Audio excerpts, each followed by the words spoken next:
Hey guys, today we'll be taking a look at how Annie is played and basically how to play her most successfully and what are some strategies and tips on how to succeed in a game with Annie. Most Annies out there don't know about this. It's not rocket science, it's just very simple. But basically when you start off the game you should put a few points into W and load that sucker up to +5 so you can have it for perhaps a team fight at level 1 or an opportunity to kill someone. Most Annies tend not to do this, and if you do this you're automatically better than them because you're prepared for a level 1 team fight if that opportunity ever arrives, or anything of that nature. Secondly, you should start out by getting a Doran's ring and a pot. It's probably one of the best choices out there. It gives you mana regen, ability power, HP, and all that good stuff, so it's a very good item to get in the beginning, and the pot helps you in case someone's harassing you. As you can see right now, we're waiting for a level 1 team fight. I have my stun ready in case my team can pull it off, and if you run into someone, I'll be the first person to stun them, so that's always a plus. Secondly, a few things you should look out for when you're playing Annie is the fact that you are squishy in between your cooldowns. One way to compensate for this is by getting mad amounts of HP and just basically building yourself up as a tank as much as possible. As you will see, the masteries are included at the end of the video, and so are the runes that are used for my build. My build is rather tanky. Most of the time I play a support type Annie. It's very rare for me to play carry simply because I don't want the whole team depending on a caster. I'm only as good as my mana is, and with Annie you can only succeed when you have mana and when you have high HP.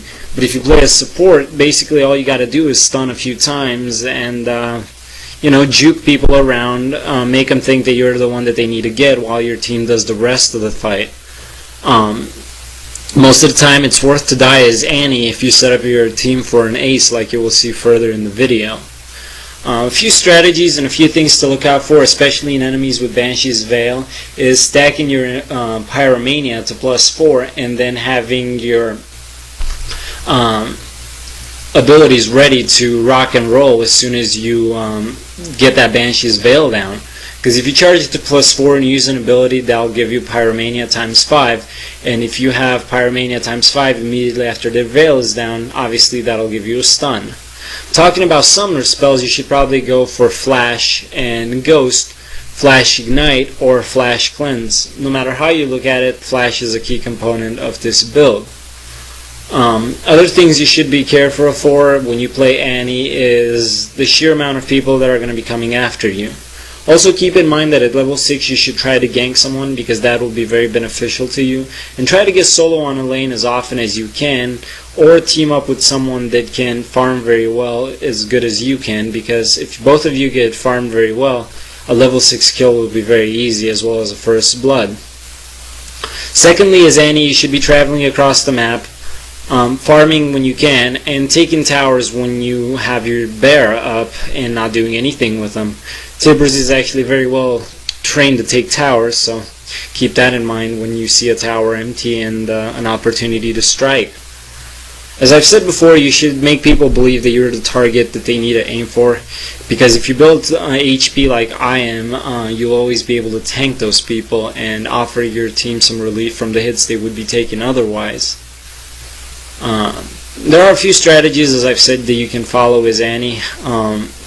Stacking health is probably one of the best. There's Glass Cannon Annie, although I wouldn't recommend it because you're basically betting all your stuff in one combo, and if that doesn't work, you leave yourself very vulnerable, and if you run out of mana, running away isn't really an option, as you will die because, well, enemies will kill you very fast. See, the longer I can survive, the more time I give my teammates to show up and get the kills that I would have otherwise not be able to get or not be able to assist with.